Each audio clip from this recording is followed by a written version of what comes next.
নমস্কার বন্ধুরা, আপনাদের সবাইকে সীমা রান্নাঘরে স্বাগত। আজ আমি রান্না করব বেতর শাকের ভর্তা। তো বেতর শাকের ভর্তা রান্না করার জন্য আমি দেখুন এখানে কতগুলো বেতর শাক নিয়ে নিয়েছি। এই শাকগুলোকে আমি গোটা অবস্থাতে আপনাদের দেখাইনি, এগুলোকে ধুয়ে বেছে পরিষ্কার করে ছোট ছোট করে কেটে নিয়েছি। তো তার জন্য দেখুন আমি উনুনে কড়াই বসিয়ে দিয়েছি, কড়াইটা গরম হয়ে গেছে। এখন আমি কড়াইয়ের মধ্যে দিয়ে দেবো বেতের শাকগুলোকে।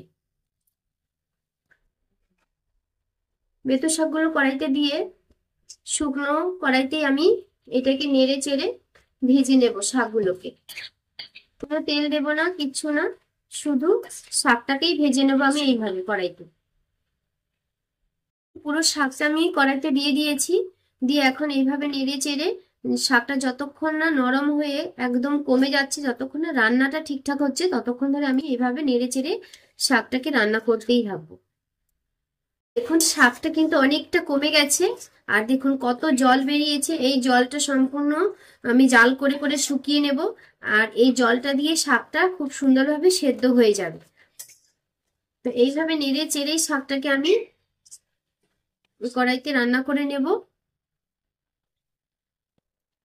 তো দেখুন শাকের জলটা কিন্তু একদম শুকিয়ে গেছে। তো শাকটা অনেকটা নরম হয়ে গেছে, নরম হয়ে কমে গেছে অনেকটা, দেখুন কতটুকু হয়ে গেছে। তো এই শাকটা কিন্তু এখনো হয়নি, এখনো দেখুন জল জলে ভাবটা আছে শাকের গায়ে। তো এই জল জলে ভাবটা একদম শুকিয়ে নেব, এইভাবে নেড়ে চেড়ে জলটাকে শুকিয়ে নেব। এই যে দেখুন শাকটা কিন্তু হয়ে গেছে, এখন আমি এটাকে নামিয়ে নেব। নামিয়ে হালকা ঠান্ডা করব, ঠান্ডা করে মিক্সচার মেশিনে মিক্সির বাটিতে দিয়ে আমি এই পাতাগুলোকে বেটে বেতর শাকের ভর্তার রেসিপিটা বানিয়ে রেডি করে নিব। তো আমার এই রেসিপিটা আপনাদের কেমন লাগলো সেটা কমেন্ট করে জানাবেন। যদি ভালো লাগে তাহলে একটা লাইক করবেন, শেয়ার করবেন। যারা আমার চ্যানেলটা নতুন দেখছেন তারা অবশ্যই একটা সাবস্ক্রাইব করবেন, পাশে বেল আইকনটি ক্লিক করবেন, যাতে করে প্রতিদিন যে আমি ভিডিওগুলো ছাড়ছি সেই ভিডিওগুলো সবার প্রথমে আপনাদের কাছে পৌঁছে যায়। তো এখন আমি গ্যাসের ফ্লেমটা অফ করে দিয়ে এগুলোকে একটু ঠান্ডা করে নেব। দেখুন বেতর শাকের ভর্তা রেসিপিটা বানাবার জন্য আমি একটা মিক্সির বাটি নিয়ে নিয়েছি। এই বাটির মধ্যে আমি দিয়ে দেব যে বেতর শাকটা আমি ভেজেছিলাম শুকনো কড়াইতে, তো সেই শাকটা এখানে দিয়ে দেব। তো শাকটা কিন্তু ঠান্ডা হয়ে গেছে, ঠান্ডা করে তারপরে এই বাটিতে দিতে হবে। তো আমি মিক্সিতে দিয়ে বাটছি, আপনারা শিলপাটায় বাটতে পারেন, কোনো অসুবিধা হবে না।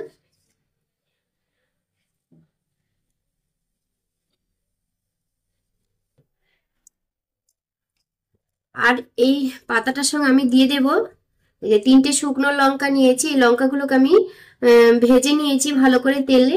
আর এখানে দেখুন 1 চামচ গোটা জিরেকে আমি শুকনো কড়াইতে ভেজে নিয়েছি। তো এইগুলো একসঙ্গে আমি বেটে নেব। আমার মনে হলো যে আমার মিক্সির জারটা ছোট হয়ে গেছে, তো আমি একটা বড় জার নিয়ে নিয়েছি, তার মধ্যে দিয়ে দিয়েছি পাতাগুলোকে, আর দিয়ে দেব স্বাদ মতো নুন।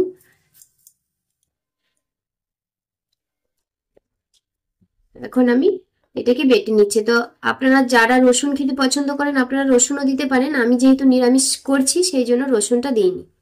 চলুন আপনাদের দেখিয়ে দিই ভর্তাটা কত সুন্দর স্মুথ একটা পেস্ট বানিয়ে নিয়েছি ভর্তার পাতাগুলোর। এই দেখুন আপনাদের একটু দেখিয়ে দিই, দেখুন একদম দানা ভাব নেই, আর খুব সুন্দর একটা পেস্ট হয়েছে। তো এইটাকে নামিয়ে আমি একটা বাটিতে নিয়ে নেব।